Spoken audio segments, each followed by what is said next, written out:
Et moi, j'ai pu visiter Vendin-le-Vieil il y a quelques mois et effectivement, le silence est assourdissant. Tout est complètement cloisonné et vous avez ces parloirs hygiaphones, donc avec une vitre où il n'y a plus aucun contact physique entre le détenu et sa Mmh. famille. Donc c'est vrai que c'est assez assourdissant de silence. Il y a des promenades avec des horaires particuliers. Il y a droit qu'à 2 fois 2 heures de communication téléphonique, alors qu'en maison d'arrêt ou en maison centrale, on est bien loin de ça.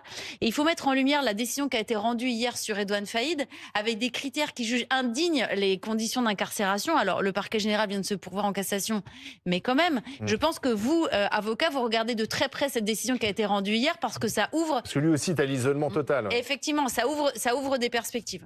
Absolument, parce que comme vous le dites très justement, ce qu'a considéré la Cour d'appel, Ouais. c'est qu'était un traitement inhumain et dégradant les deux éléments que je viens de vous mettre en lumière, monsieur, à savoir les parloirs, famille, amis, à travers un hygiaphone et l'absence du VF. Ouais. Et ce sont les deux Les éléments unités de vie qui... familiale. Vous avez Ouais. conscience quand même que l'opinion publique aura du mal à entendre vos arguments et qu'elle est Absolument. plutôt demandeuse de prisons qui ne soient pas des prisons passoires. L'opinion publique est choquée d'apprendre qu'il y a des drones qui livrent, voilà, je ne sais pas trop quoi, qu'on retrouve 5 ou 6 portables dans les cellules, que certains criminels arrivent à faire des enfants.